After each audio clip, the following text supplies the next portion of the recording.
Thank you, Dave. Before I introduce the speaker, just want to mention that on Monday night and Tuesday night on ABC, the granddaughter of Tom Rycroft is on Dancing with the Stars. She's just doing a fantastic job. She's running, I think, like number 2 amongst the contestants. This is either the 5th, I think it's the 5th week coming up. So tune it in at, what is it, Tom, 7 o'clock? 7 o'clock on Channel 15. There you go. I think she's a real doll. And vote later. And then call up and vote for her because, What's her name? Melissa Rycroft. Yeah. Right. She gets her good genes, from Tom's wife. By the way, we don't talk politics here. Get out the vote, Ralph. Get out the vote. Thank you, John. Our speaker today is Tom Norris from Norris Construction Company. Tom has been in the construction business here in Arizona for about 20 years. He's originally from Missouri and went to Northwestern Missouri State and prepared to be a construction guy by majoring in philosophy, art, and English literature. So, having that good firm foundation, started in construction here 20 years ago and started building greenhouses about 11 years ago. Tom, I believe, correct me if I'm wrong, has built energy-neutral homes. Without any further ado, let's give Tom a Kiwanis welcome.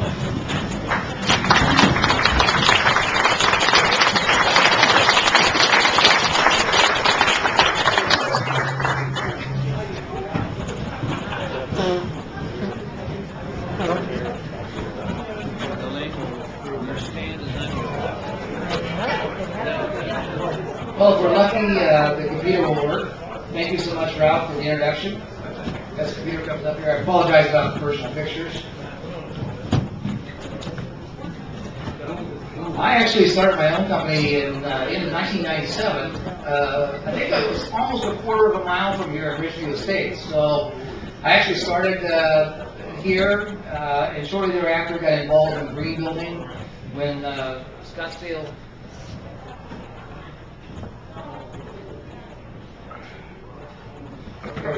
When Scottsdale started a green building program in 1998, I knew nothing about green building. In fact, I was at a home show at the fairgrounds, I think it was in May. This gentleman came up to me and he said, Scottsdale starting this brand new green building program, you need to be a part of it. And my statement to him was, what's a green building program? That's evolved quite a bit over time. Well, I guess we're going to have part of the screen cut off there.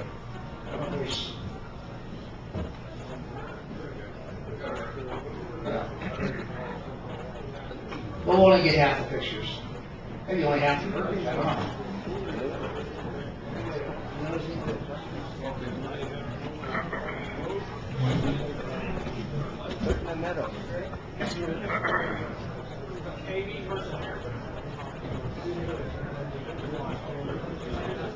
Looks great on my computer. Anyway, you may recognize this house. This is the house a quarter of a mile from here that I built. We lived in until 2001. Then we moved down the road a little bit into Scottsdale.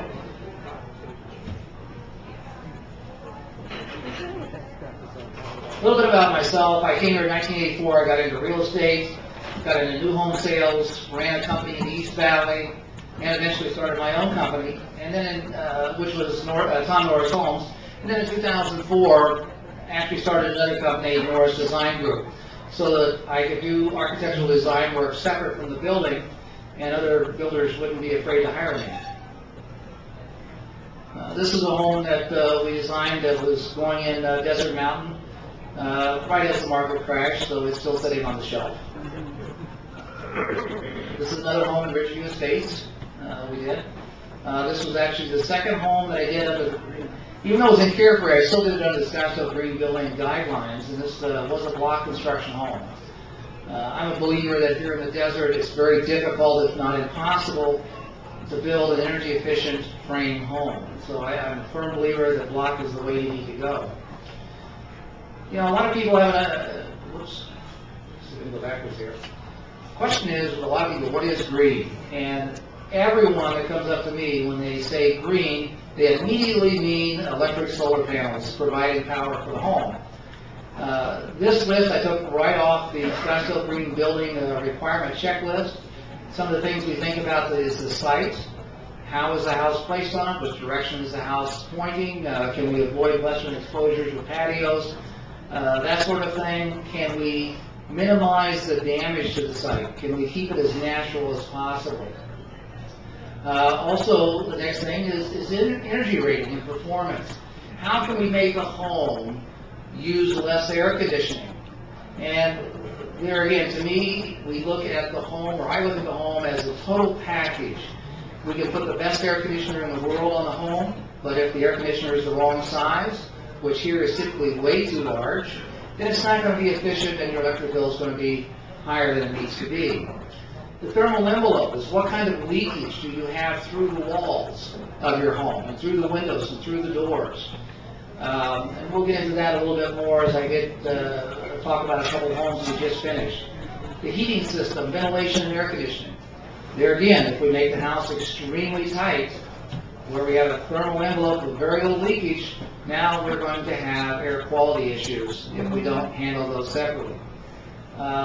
Indoor environmental quality would be like what kind of paints that we are using, mastic sealants, are they high VOC, which is create poisonous gases into the atmosphere, primarily formaldehyde, or are we using more friendly products? Lighting. We're blessed with a lot of sunlight in here. So to me, you open the house up, get it light and bright, but when we do need lights, then at least go to compact fluorescent bulbs. Everybody can change these, and that makes a huge difference when you look at one bulb is 14 watts versus the can light that you have in your ceiling that's 65 watts. In one home alone that I just finished down on Scottsdale Road, I figured that putting the compact fluorescent light bulbs in that house would save him $180 a month in his electric bill. Now, there's 165 can lights in that house. Plumbing, using plumbing fixtures that are low flow, which we've heard about for years, and everybody claims that the low flow toilets don't work. I won't mention which brand does work, but there is one brand out there that's fantastic, and we're now installing toilets that have flow rates of 1.28 gallons, which is less than the 1.6 requirement. The interior finishes, a little bit about the paint there again, make sure that you don't have VOCs in the paint. How are we getting rid of the solid waste on the home? Are we recycling? As we're building a home, are we recycling what lumber that can be recycled, or are we just taking everything to the dump and paying dump fees? And then and lastly is how is the house going to operate and the overall maintenance of it? 5, 10, 15 years down the road, what can we do to make the home most cost effective in the long run?